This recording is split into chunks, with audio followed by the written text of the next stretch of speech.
کیوں؟ کیونکہ آیت اللہ قاضی طباطبائی فرماتے تھے یہ دل جو ہے یہ صرف خدا کے لیے ہے، اسے کسی اور کو کرائے پہ مت دو۔ لیکن آج دنیا میں اتنا میلہ لگا ہوا ہے کہ ہر کوئی ہمارے دل کا خریدار ہے، ایسے ہی ہے نا؟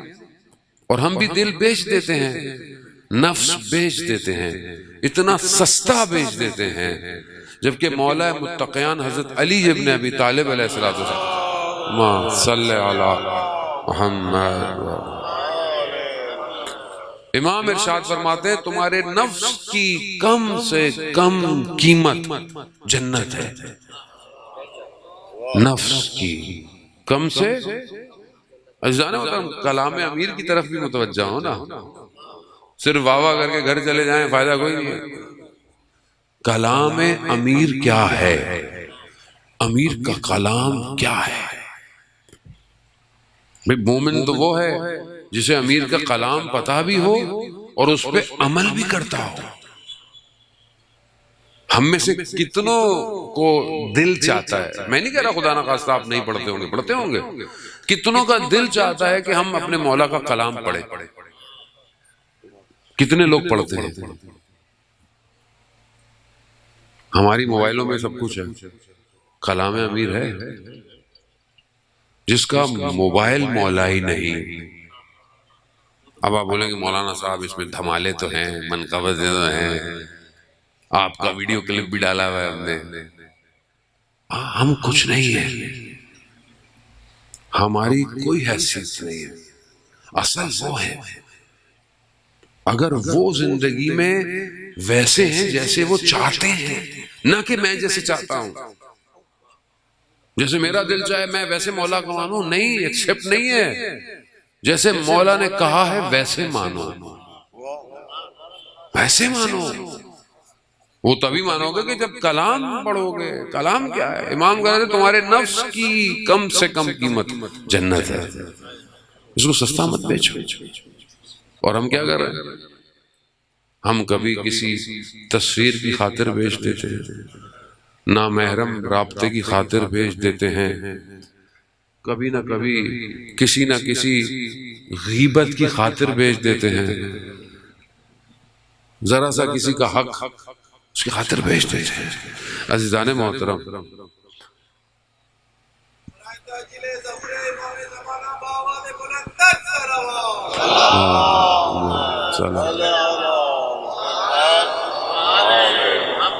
عزیزان محترم ہم خود اپنے نفس کو دیکھیں۔ دنیا میں شور ہے، یہ دنیا بنی اس لیے کہ انسان کو ڈسٹریکٹ کرے، اس کی توجہ کو، خدا نے بنائی ایسے، لیکن خدا نے اس کو بنا کر یہ نہیں بولا کہ دنیا کو چھوڑ دو، دنیا کو ترک کر دو، نہ، دنیا کو ترک کرنا طریقہ نہیں ہے کہ آپ مزاروں میں چلے جائیں، خانقاہوں میں بیٹھ جائیں، نہیں، اسلام یہ نہیں کہتا آپ دنیا میں رہیں۔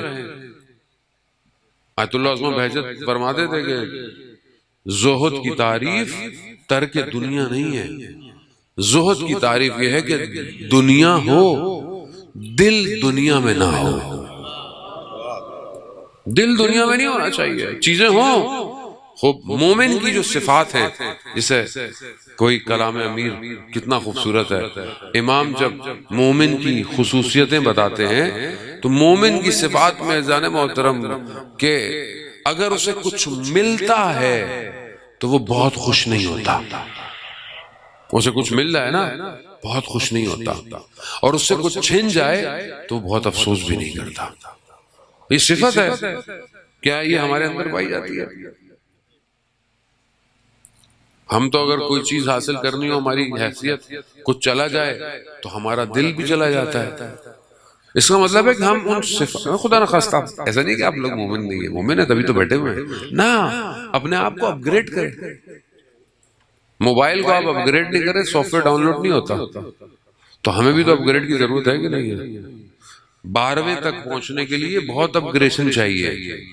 کب تک آپ پیچھے کھڑے رہیں گے؟ آگے آؤ، اپ گریڈ کرو اپنے آپ کو۔ تو عزیزان محترم مومن کی یہ صفت، اپنے آپ کو سکین کریں، امیر کے کلام کو پڑھیں اور اپنے آپ کو دیکھیں، میں اس کے قریب ہوں یا نہیں ہوں۔ مولا ایک اور صفت بتاتے ہیں کہ مومن کا چہرہ حشاش ہوتا ہے، خوش ہوتا ہے، لیکن اس کا دل حزن میں ہوتا ہے، غمگین ہوتا ہے۔ کیوں؟ کہ خدا کی ملاقات کے لیے۔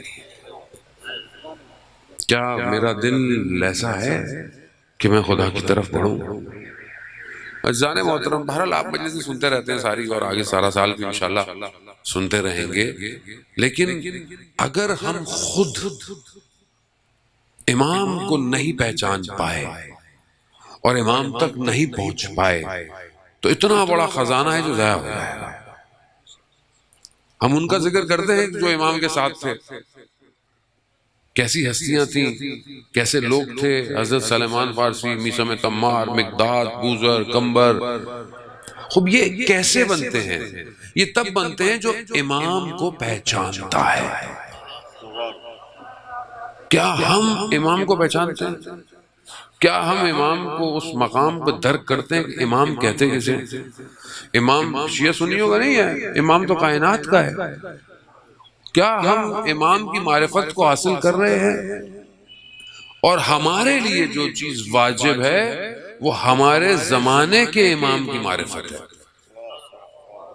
آپ کیونکہ حدیث کیا ہے کہ جو اپنے زمانے کے امام کو نہیں پہچانا وہ جہالت کی موت مرا۔ تو کیا ہم اپنے زمانے کے امام کو پہچانتے ہیں؟